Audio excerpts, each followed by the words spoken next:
Yemen ने एक बड़ा हमला कर दिया है तेल अवीव पे और 30 से ज्यादा 37 इजरायली सेटलर्स घायल हो गए। बीचों बीच शहर में यह हमला हुआ है, अप्रत्याशित, अनप्रेसिडेंटेड। बिल्कुल एक तरीके से आप यह समझ लीजिए कि इस समय जो मायूसी का माहौल छाया हुआ है उसको तोड़ते हुए यमन ने सीधे न केवल इजराइल पे हमला किया है बल्कि उस मूड को बदल दिया है जो पूरे रीजन में छाया हुआ था, जो यह समझ रहा था कि इजराइल मिडिल ईस्ट पे काबिज होने जा रहा है। इजराइल की नानी मर गई है, इजराइल की पूरी परिस्थिति बदल गई है। नेतन्याहू बंकर में भाग गया है। बहुत बड़ी एक बहुत बड़ा हमला हुआ है और कई घायल है। अमरीश मिश्रा स्पीक्स में आपका स्वागत है। 21 दिसंबर 2024, 19 और 20 दिसंबर को मैं वीडियो नहीं लाया और जानबूझ के नहीं लाया मैं, क्योंकि देखिए सवाल वहां पर यह था, एक वैचारिक संघर्ष चल रहा था। वैचारिक संघर्ष केवल सब्सक्राइबर्स की बात नहीं थी, वो तो मैं एक बात कह रहा था, वो भी एक इशू है। लेकिन मेन इशू क्या था? मेन इशू था कि जो सीरिया में हुआ, सीरिया में बहुत सारे लोग हमारे साथ के वो सीरिया की घटनाओं को सही मानते हैं और वो जो आतंकवादी जुलानी 2 कौड़ी का थूकता हूं मैं उस पर, उसको हीरो मानते हैं। और आज देखिए वही अमेरिका जिसने $10 मिलियन का रिवॉर्ड रखा था, कल उसके प्रतिनिधि वहां गए और उन्होंने कहा कि वो रिवॉर्ड हटा देंगे। तो जब रिवॉर्ड हटा देना था तो रखा क्यों था? तुम्हारा ही आदमी था ना, बताओ। सवाल यहां पर यह है, सवाल यहां पर यह है, अबू बगदादी जिसने आईसिस बनाया उसको किसने छोड़ा? अमेरिका ने। जुलानी को किसने सीरिया की गद्दी पे बैठाया? अमेरिका में। और कुछ ये जो मुस्लिम हैं, ये जो सुन्नी खासतौर पे कुछ इस तरह की बात, देखिए बात यहां पर शिया सुन्नी की नहीं है। मेरे पास सुन्नियों की बड़ी जमात जो इजराइल विरोधी है, हमास खुद सुन्नी है। मैं हमेशा शिया सुन्नी की बात करता रहा हूं। लेकिन इस बार क्या हो गया?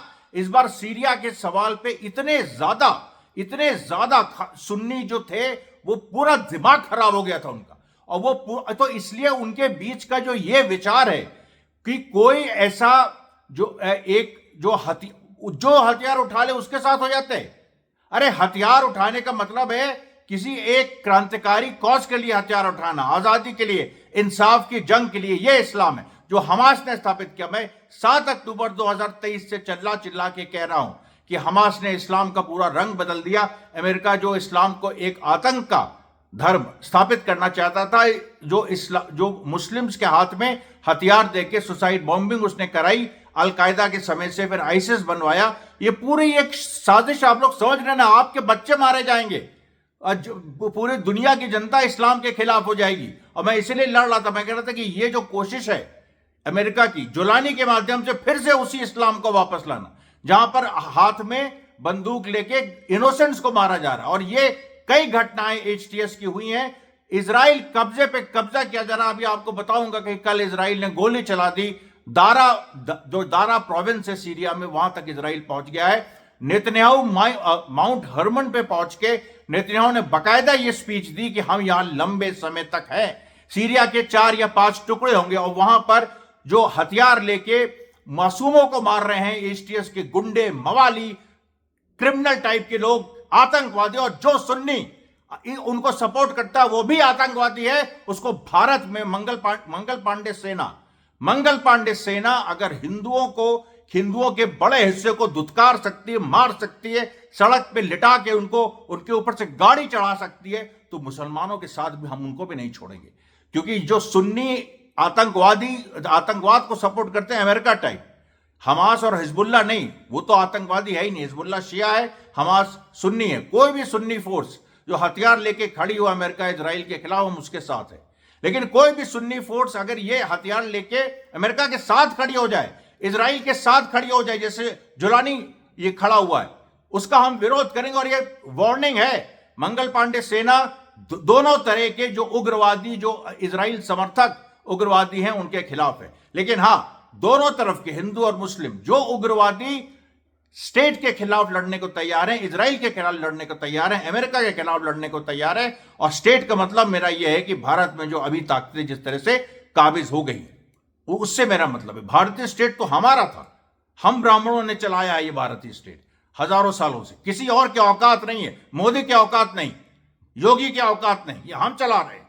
इसलिए मैं कह रहा हूं कि जो इजराइल और अमेरिका के खिलाफ जो हिंदू हथियार उठाएगा हम उसके साथ हैं, जो मुस्लिम हथियार उठाएगा हम उसके साथ हैं। लेकिन अमेरिका इजराइल के पक्ष में हमने कितना घेरा है मोदी को, और आप जानते नहीं है कितनी बड़ी प्लानिंग अवध में हो रही है। एक नए किस्म की एक नया राजनीतिक आंदोलन भारत की लोकतांत्रिक प्रक्रिया को मेंटेन रखते हुए उसी के अंदर।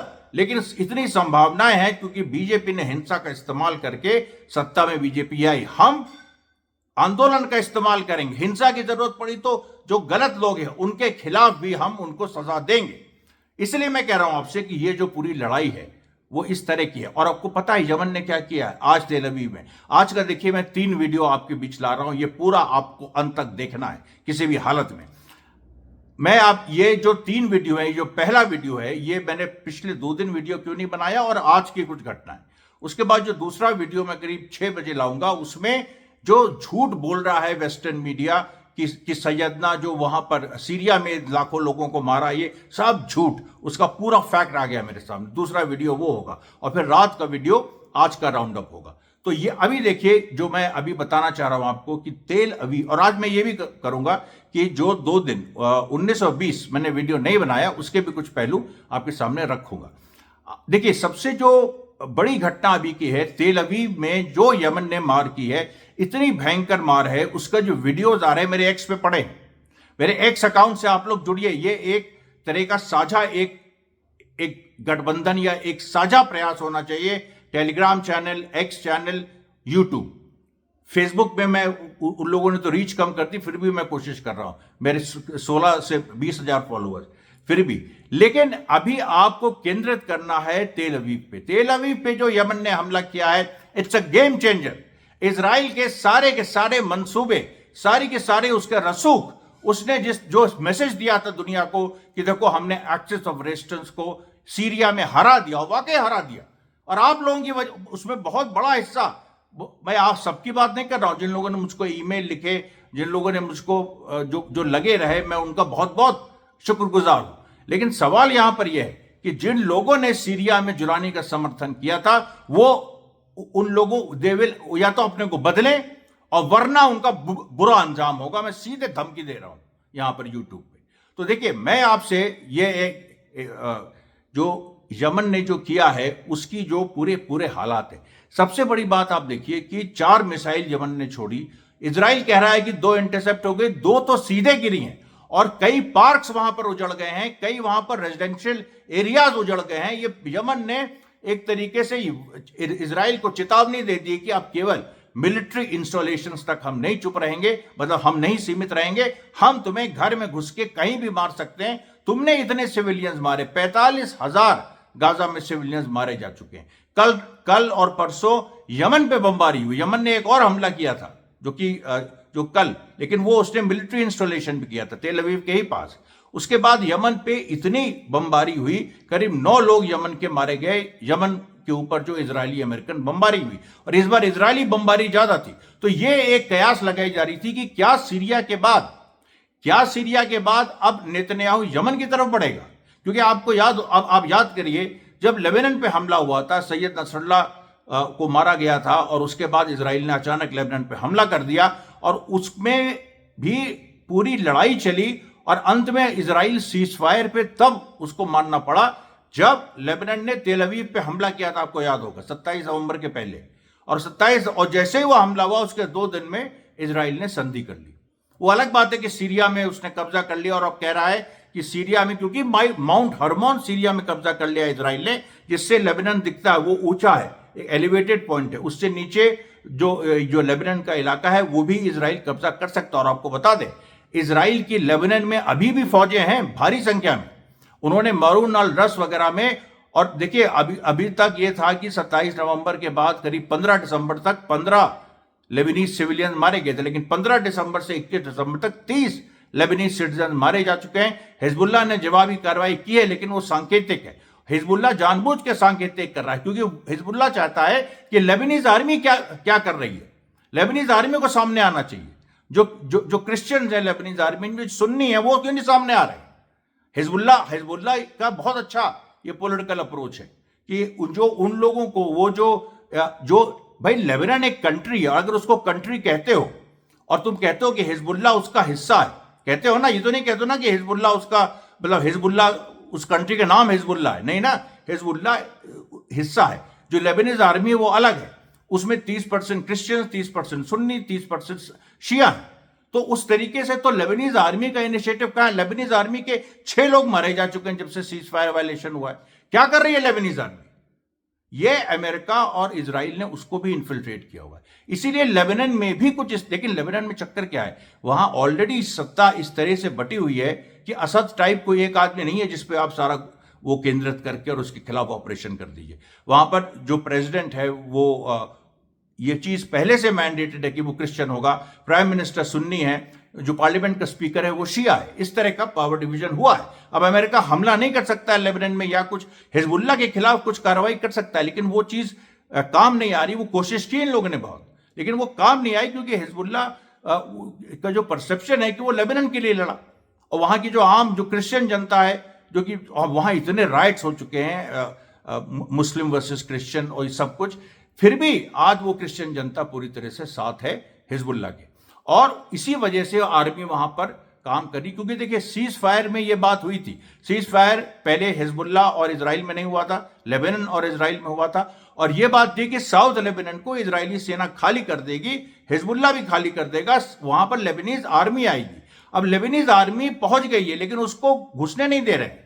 इजरायलीज कई जगह लेबनीज आर्मी को घुसने ही नहीं दे रहे हैं। मारून अल रस लेके पूरा जो एक हिस्सा जहां से हिजबुल्लाह ने उनको भगाया था उस पर फिर चढ़ गए, उस पर फिर चढ़ गए, और लेबनीज आर्मी को बिल्कुल कुत्ता समझ रहे हैं, उसको कोई वैल्यू नहीं दे रहे। यूनिफिल की जो ट्रूप्स हैं वहां पर, यूनाइटेड नेशंस की, वहां पर फ्रांस से लेकर, उसमें तो साबित हो गया है कि एक बड़ा हिस्सा यूनिफिल का वो इजराइल के साथ है, वो उनकी मदद कर रहा है, स्पेशली जो फ्रांस और जर्मनी के ट्रूप्स हैं।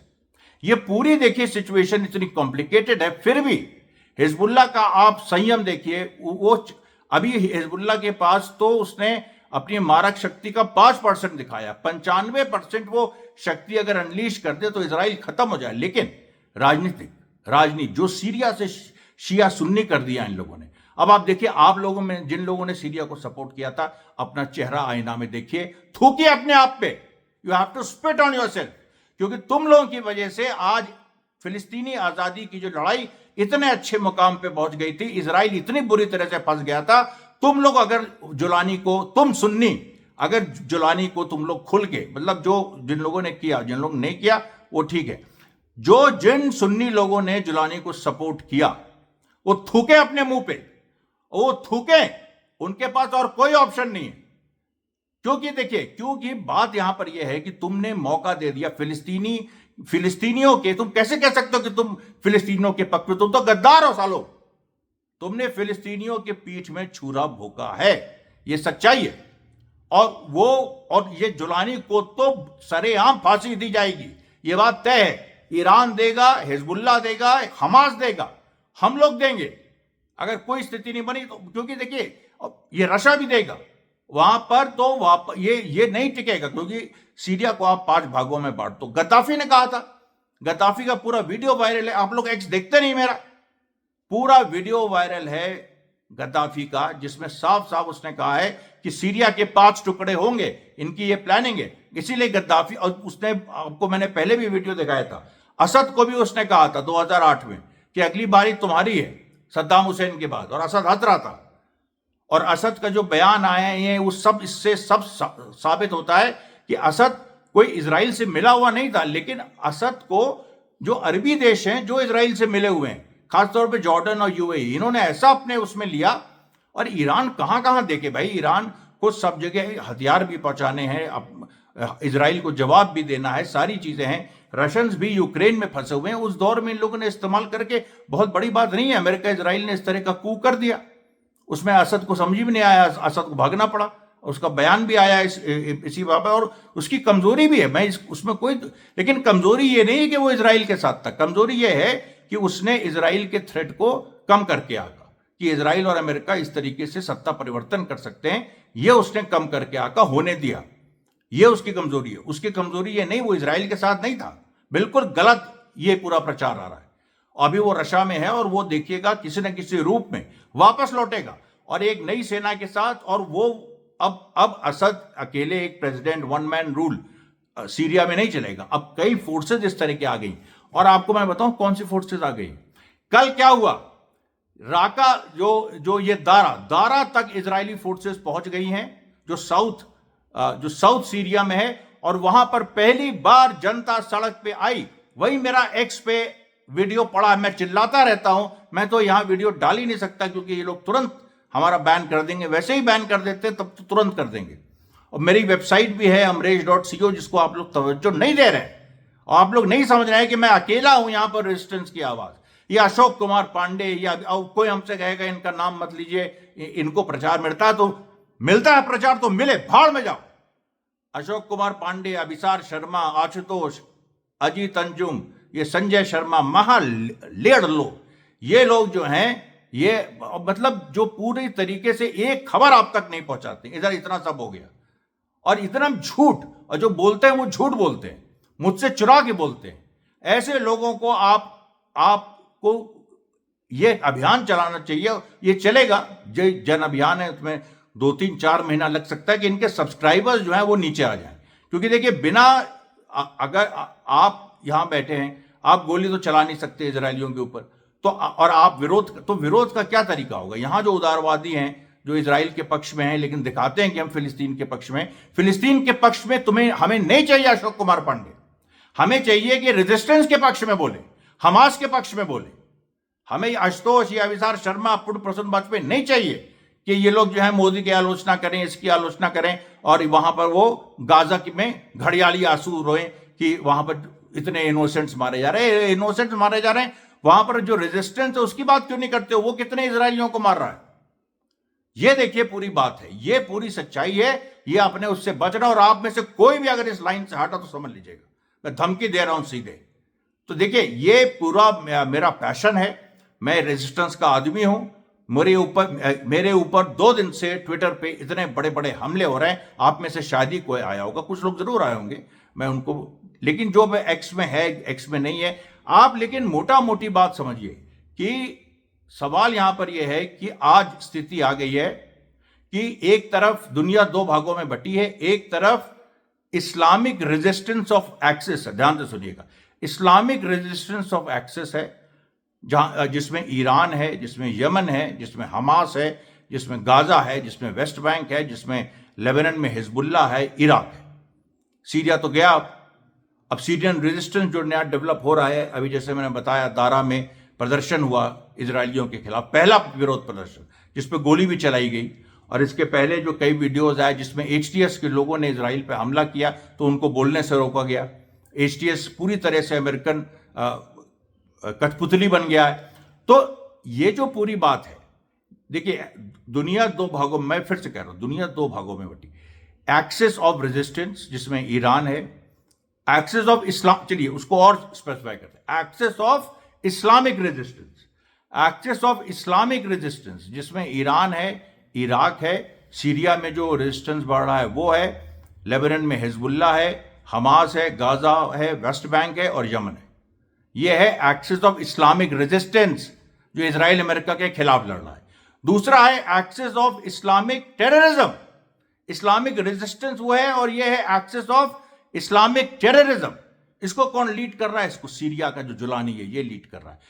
इसमें टर्की है, इसमें सऊदी अरेबिया है, इसमें जॉर्डन है, तमाम इस तरह के सुन्नी मुल्क जो अपने आवाम से भी कटे हुए हैं, लेकिन वो पूरी तरह से आतंकवादियों को बढ़ावा दे रहे हैं। जर्मनी में देखिए, आज एक बड़ा आतंकी, एक सऊदी अरेबियन सिटीजन ने 40 करीब जर्मन लोगों को मार दिया।